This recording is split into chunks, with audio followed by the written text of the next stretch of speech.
Hello and welcome to Club Spotlight. We're your hosts, Amaya, Cruz, and Sydney Treon, and today's club is the DND Club. There are over 100 clubs at Lake Braddock, providing countless opportunities for student enrichment. Club Spotlight is all about promoting the diverse communities around the school and shining a light, so to speak, on what makes these clubs tick. Here with us today is the president of the D&D Club, Blue Uhl.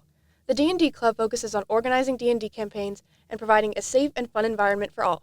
The D&D Club meets in the lecture hall. Today we will be asking what makes being a part of the D&D Club so unique and what defines a member. Hi Blue, how you doing? Great, how are you guys? I'm doing pretty good. So let's just get right into this. Where did your passion start for D&D? So actually, funny enough, my passion started with the D&D Club itself. I don't know, I watched a lot of, Disney movies, Sleeping Beauty, Slaying the Dragon. So when, I first heard about D&D, which I don't know, probably in passing, I was like, oh, that sounds like a cool idea. But it wasn't until after She Kills Monsters in my freshman year when I was walking past the courtyard area where I was just thinking about, I wonder where I could learn about D&D. Like, literally, this thought just came into my head. And I saw a flyer for, hey, join the D&D Club. And I'm like, that seems like as good a place as any. So, yeah, I went there and I got set up with a campaign, which is, how you play. And, I got into this campaign with around 5 people. We've gained a few, lost a few since then. But we've been playing for 3 years. And, the D&D Club's how I got into D&D. Wow, so you've been playing in the same campaign since you started? Yeah, the same campaign that I was put in through the D&D Club, and it's really fun. That's really impressive that's gone on that long. Yeah, it's actually, we're ending it soon, and just, because a lot of them are already in college, and one of them's, gonna go start off and, do stuff, so yeah. It's just been really nice to get to know, this group of people. I don't know what they do otherwise in their free time, but I know that for an hour to 3 hours that we spend maybe bi-weekly, we have a really good time, and I'm really glad that I was able to meet these people because they're all just really cool. That's amazing. What comes with your job in this club? What's your role? So my role is the president. I used to be social media manager and in charge of the money. So I think I'm still in charge of the money, I'm pretty sure. But as for president, it's sort of my job to initiate with the other club members, be like, hey, what are we doing? Also just to make sure the money doesn't get lost. We don't have a lot, but we're getting there. We're getting there. When we do events, because we're not funded by the school, what we do is we usually, because we don't want to have a fee on the club, just because D&D itself is free. I mean, you can get into it and buy the books and, spend a bunch of money, but inherently it's a game where you sit at a table with a whole bunch of friends and you play pretend. So I didn't want to put a fee on the actual club itself, but we want to do a whole bunch of events.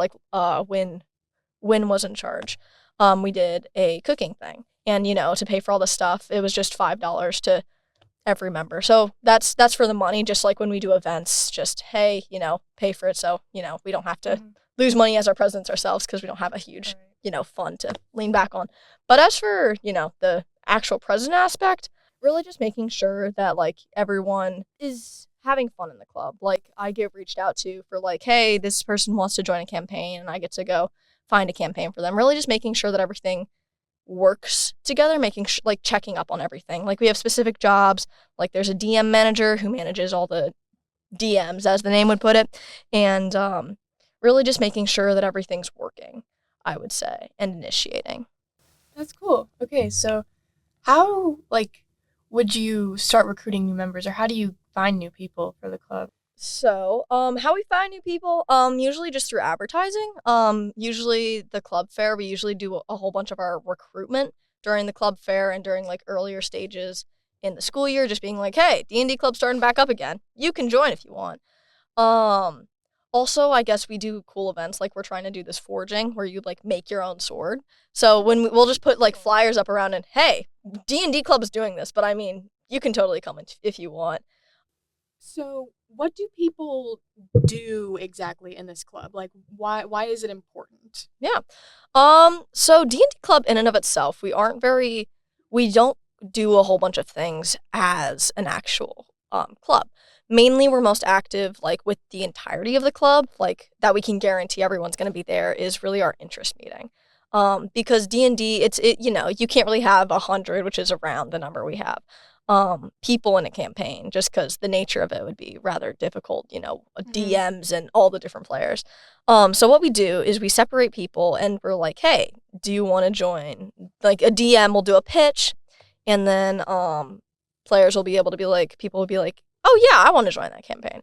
So really, in the interest meeting, we just separate people into their campaigns and like, oh, is this a good fit? Oh, do you want to do this? And that's really what we do as like club.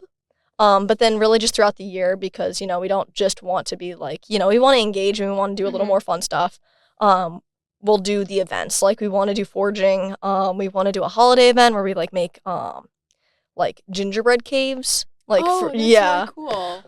So really what we do, like, officially as a club, I want to say like it's more like professional, I guess, in the club sort of sense, is just pairing everyone together and making sure that everyone has an understanding of D&D. Like we were doing, and we're still currently doing, this thing where we're having like these intro sessions where because D&D, like, it's like, oh, here's the sheet with a whole bunch of things, put numbers in it, like it's kind of intimidating. And so we have some of our other roles, like our DM manager and our event planner, and we're all DMs. All of our cabinet is DMs.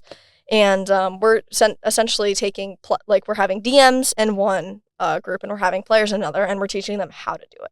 We're teaching DMs, like, because DMs are usually more experienced. There's usually not someone who's, like, just comes in and wants to be a DM. Yeah. And we're teaching them how to deal with, players who might not want to cooperate, and let's just, like, other things, like getting them used to it. And for players, we're usually, like, because we want people to play D&D. Yeah. Because it's fun, and, like, and it's intimidating. Like, that's the reason I didn't, like, start, like, knowing D&D, because it is intimidating. It's a huge sheet, and you're like, whoa, what do I do with this? So for our players, we teach them step by step how to do it. And it's in a relatively smaller sessions of, like, 4, so that way we can really, like, get one-on-one and, like, be able to show them how it works. Yeah. And we go over how to do the character sheet, and we'll do, like, sessions with them to, like, show them, like, how it works, and in no stress, because, I mean, we're not going to be their DMs. We're not going to be playing with them for 3 or however many years. It's just to be able to get them to do stuff. And then the rest of the year, we're just, hey, let's make swords. Hey, gingerbread. Like, it's really just, we want to do fun things to, get the club together. Because, like, it's a fun group of people. I like the people in D&D. That's kind of why I stay. So, yeah. I find that so fascinating. Okay. So, how would you describe this club to a prospective member? That's a good question. I would say, well, in D&D, there's, like, the rule of cool and, like, rules as written, going by the book and going by, essentially, hey, that sounds all right. I'd say we're more of a rule of cool club, just because, we just do fun stuff. I'd say you learn how to D&D, you learn how to do D&D, and hopefully you have fun while you're here and make connections that matter. Yeah, so it's basically, like, trying to, I don't know, bring people together, like, of the same mindset. Yeah, we're trying to bring people together who already know how to play D&D, and we're trying to bring people who don't know how to do it, and we're trying to make it easier and digestible for them, and get them with other cool people, because D&D is filled with pretty cool people. So, what do you hope to achieve with this club? Like, what are your plans in the future?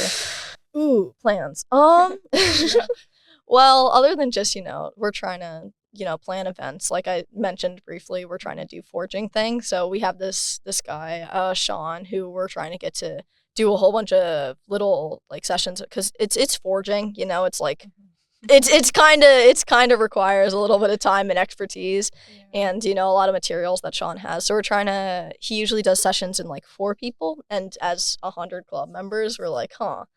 So we're trying to figure out how that would work in, like, payment, because it turns out that, forging and, making a sword might be a little expensive.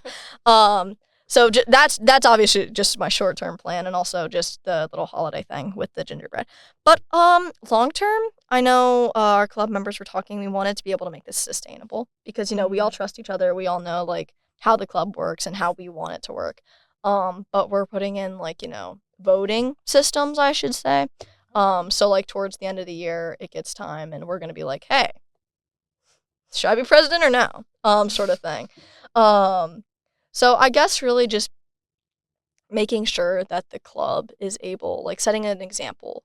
Just so, we do fun things because, there's other fun things than D&D. And there are a lot of things that can incorporate D&D. Not actually, but, like, get in the spirit of it. And just have fun with people. So I guess we want to do a lot of events because we want future clubs, like the future club presidents and future club member council, to be able to do more fun things and, like, bring the club together. Because it can still technically be a club if, you do the interest meeting and then nothing else. But I mean, it's more fun if you can get people together and, like, to, like, a larger degree. So I guess really just making sure that the club is sustainable and that it can continue to provide what it did for me, which was, providing a group of friends, I would say, that I've been able to, really connect with over this tabletop game. So just being able to make sure that people have good connections even when I'm no longer president. Yeah, that sounds cool. And it's fun that you expanded, like, beyond just, playing D&D. Thank you, yeah. It's fun. We do fun stuff. So you'd say that this club is kind of like your baby. Like, I mean, I'd say more of, like, adopted toddler. I didn't. Okay. I mean, I didn't start the club. The club was originally started by Win, who I knew as a senior when I was a freshman. And I think it wasn't even originally started by this other guy. And then the club just, like, sort of dropped off a little bit. Mm-hmm. So I would say more it's more of, like, an inherited child. An inherited child. Okay. Yeah.